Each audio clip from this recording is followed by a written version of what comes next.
고린도전서 6장 12절에서 20절까지는 고린도 교회에서 분쟁이 일어난 것은 성적 방종과 우상 숭배에 있음을 언급한 후에 앞서 언급한 근친상간의 성적 범죄와 육체의 방종을 지적한다. 그리고 육체에 주어진 자유를 성적 방종에 사용함으로써 하나님의 성전인 몸을 더럽히지 말고 하나님께 영광을 돌릴 것을 권면하고 있는 것이다.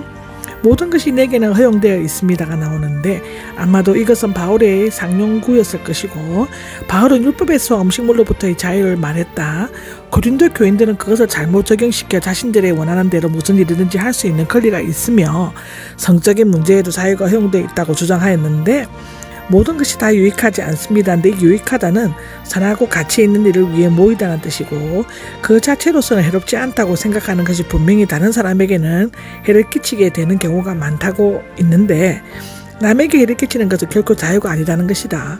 아무 것에도 얽매이지 않을 것입니다는 식욕이나 성욕은 모두 하나님께서 창조하신 것으로서 인간 생활에 모두 필수적인 것이지만, 그것이 한계를 벗어나게 될 때는 방종이 되어 나를 얽매므로써 참된 자유를 빼앗아 가버리는 것이다. 바울은 비록 그 자체가 해결되지는 않는 것이라고 할지라도 그것에 지배되거나 종속되지 않을 것임을 결심하고 있다. 음식은 배를인데 아마도 이것은 일부 고린도 교인들이 잘 알고 있었던 격언처럼 보여지는데, 바울은 먹는 것은 육체적 본능이기 때문에 비록 우상에게 바친 제물이라 할지라도 식욕을 채우기 위해 먹을 수 있다고 말한 바 있다. 그런데 고린도 교인들 중 어떤 자들은 식욕이 육체적 본능인 것처럼 성욕도 똑같은 본능이라고 말함으로써 식욕과 성욕 간의 일종의 유사관계를 주장하고 있고, 이를 통해 자신들의 성적인 타락과 방종을 정당화시키려고 하였는데, 그러나 하나님께서는 다 없애버리실 것입니다가 나온다. 먹는 식욕과 성적인 욕구는 일시적인 것이고 하나님께서는 정하신 때에 그것들을 모두 없애버리실 것이다. 그때의 배는 음식을 먹지 못하게 되고 사람은 성욕을 만족시키지 못하게 될 것이라는 것인데, 몸은 음행을 위해서, 몸은 육, 즉 영을 의미하는 상대로 제약의 육체이나 단지 인간의 한 부분이 아니라 하나님께서 지으신 구체적인 존재로서의 인간의 정체성과 성령의 전이 될 몸을 가리킨다.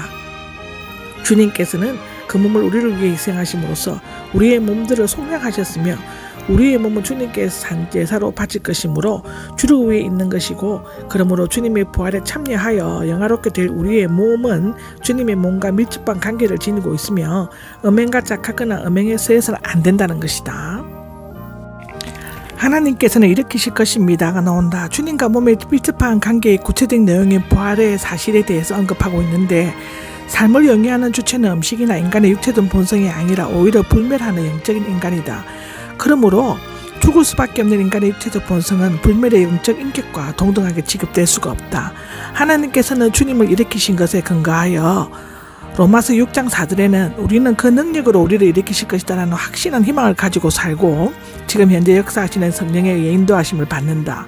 특히 이 구절의 앞절에 다 없애버리실 것이다는 대기로서 배와 음식은 없애버리시고 몸은 다시 살리실 것이라는 뜻이고, 말하자면 주님은 죽은 지 3일 만에 다시 살아나신 하나님은 또 우리를 주님께서 재림하실 때 걷는 가운데 영광스럽게 다시 살리실 것이라는 것이다. 이와 같이 영광스럽게 부활하게 될 우리의 몸은 음란에 사용할 수가 없다.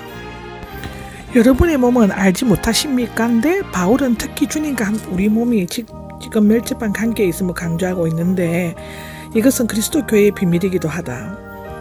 로마서 12장 5절과 골로새서 1장 18절에는 기록되어져 있고, 그리스도의 몸은 그리스도의 지체이기 때문에 음행하는 것은 그리스도의 지체를 가지고 장래의 지체를 만드는 것이라는 것인데, 그것은 단지 개인적인 죄일뿐만 아니라 머리 대신 그리스도와 그의 지체된 교회의 신비로운 관계를 부정하는 중대한 죄이기 때문이다. 장녀와 결합하는 자가 나오는데, 남녀의 결합은 곧 한 몸을 이루는 것이므로 정신과 몸으로 결합되는 부부와는 달리 장녀와의 몸으로만 결합되었을 뿐 장녀와 같은 신분이 되는 것다고 하는 것인데, 바울은 창세기 2장 24절을 인용함으로써 둘이 한 몸이 될 것을 창조의 대원리이며, 장녀와 음행하는 것은 그것을 깨뜨리는 중대한 범죄 행위를 밝히고 있다.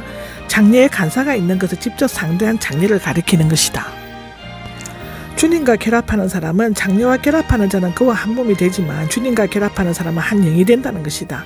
주님과 결합한다는 것은 그리스도께서 죽으심으로 값으로 자신을 사실 것을 믿고 그에게 모든 것을 내어 맡기며 성령의 역사에 주님과 밀접한 교제 가운데 살게 되는 것을 의미한다. 그러므로 그리스도와 성도는 한 몸이 될 뿐만 아니라 한 영과 한 마음이 되는 것이라고 고린도전서 2장 16절, 요한복음 17장 21절에서 23절, 로마서 8장 9절에서 11절, 고린도후서 3장 17절 18절에는 기록되어져 있다.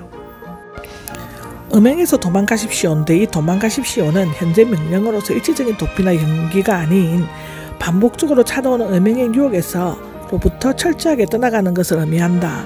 다른 죄에 대해서는 사회야 하지만 음행은 요셉처럼 맹수나 독사를 피하듯 도망가야 한다고 창세기 39장 12절에는 기록되어져 있죠. 음행하는 자는 자기 몸의 죄를 범하는 것이다는데 다른 죄는 외적인 조건에 의해 행해지고 몸이 주체가 되지만 음행은 내면에서 진행되고 몸이 수단이 된다.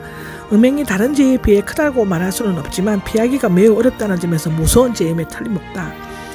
여기에서 몸은 썩어 없어질 육이 아니라 인격적 지체인 몸을 사용하고 있는데 분명히 음행죄는 다른 죄들과 달리 하나님의 형상대로 지음받은 인간의 인격과 깊은 연관성이 있는 것으로 보여진다.